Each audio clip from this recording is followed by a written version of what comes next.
As part of the video series about sim update number 16 for Flight Simulator 2020, we're gonna look in this case at the Citation Longitude. This aircraft received multiple new updates as part of the sim update, and I'm gonna show you several ones and how you can use them and what kind of added value they give to you while using Flight Simulator 2020. But first, let's roll the intro.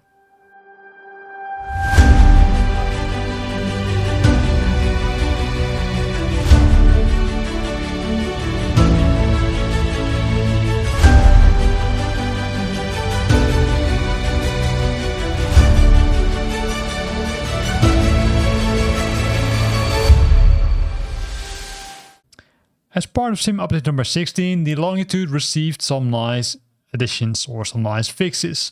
The first one is the improved initialization screen, which you can see over here. Right here you can see the 3 steps which you need to complete. I would say you can reset it, but which reset everything.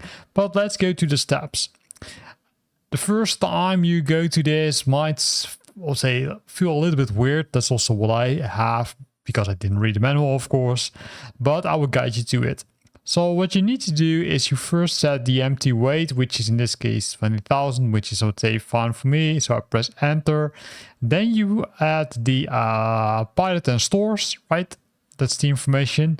But before doing or continuing, you need to do the same thing for all the individual steps. So the passengers are set to 2 in this case.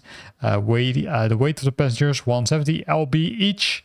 And then I can add cargo, let's say 20, and then hit enter, which will make, I would say, the zero fuel weight 2,000 or 20,760 lb. Then again, go to the takeoff, right? I can say, hey, what's the fuel which I take on board? In this case, let's assume that I take 50 gallons on board, or not too much. Then it will also make sure that it will adjust it. And you can also press the FOB sync, right? If you have it, you can use the FOB sync option. Then based on that, it will calculate some settings, right? You can say, hey, I want to take a little bit more fuel with me, or the holding time is a little bit longer. Then you can modify these values. Unfortunately, you can't change the values here as far as I figured out. But hey, that's, say, doesn't impact the initialization process. Once you've done that, you press next. And then you will, of course, add your flight plan. In this case, I'm gonna add an easy flight plan. So let's assume that I will fly from Echo Hotel Romeo Delta, which is Rotterdam The Hague Airport, and then my destination will be Echo Hotel Alpha Mike, Schiphol, and I won't add anything in between. Of course, normally you would add multiple flights things here, like multiple waypoints, but for now I will leave it like this. Then I press next again, and I need to specify some other information, such as the runway which I'm gonna depart from. In this case, it's like runway 6. Then I go to the weather. I can load the meteor data, which shows me the wind and the direction and speed, and also the runway surface, but doesn't load the temperature. But I can load it by simply pressing the use RAT, and I can show the meteor data by pressing this option.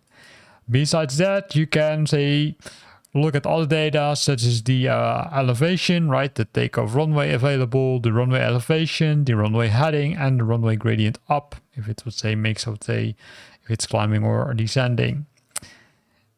Then takeoff config, I can either choose the defaults, which are flaps on 1, anti-ice off, thrust reserve stalled, takeoff factor 1, and rolling takeoff no.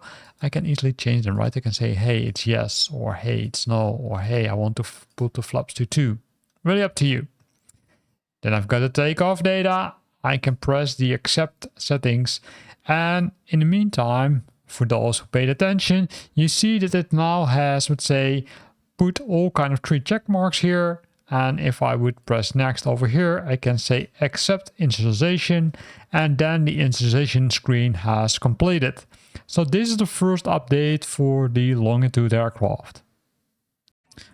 Another new functionality is the max speed warning, right? You can see the max speed warning, which then says AT auto on, which means that the auto throttling has been switched on. You can see it has been switched on, which reduced the speed to avoid that the aircraft is, I would say, being damaged. Immediately, if it drops the speed, it will switch off the auto throttle, so keep that in mind. The same thing is, of course, applicable to the minimum speed. If the minimum speed is too low, it will also automatically kick in. And that's new functionality also added to the Longitude as part of SIM update number 16.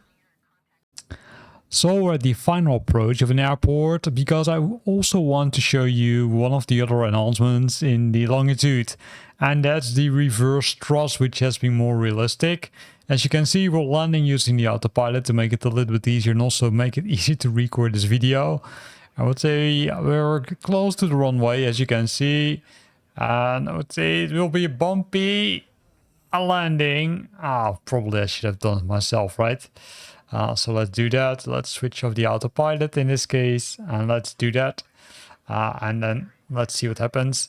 So one of the enhancements they made is that the reverse thrust, if I would say now, would put the aircraft in reverse thrust,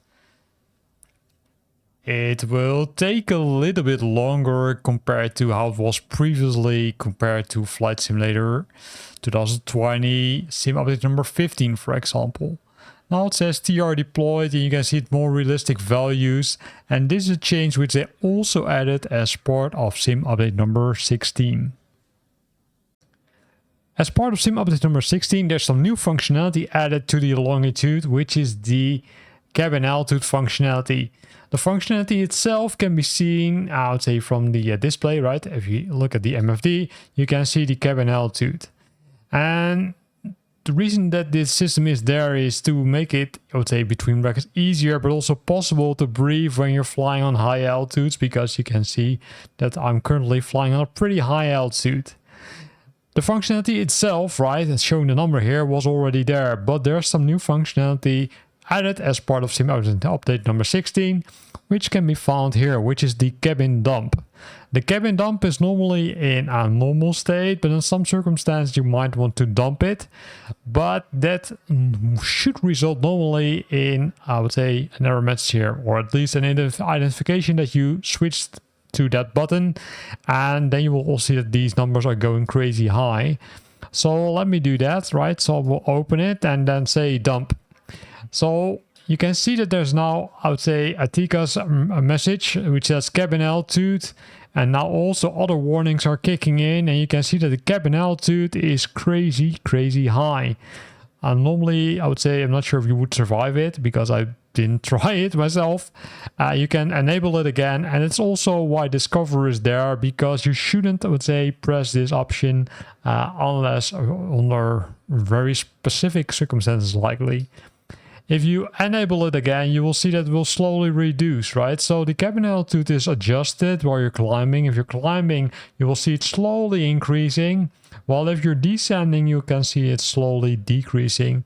So in this case, you can see that the feet per minute, might be a little bit hard to read, so I'm zooming in, that the feet per minute is decreasing, so that eventually the cabin altitude should be, let's say, under, let's say, normal altitudes where you can normally breathe.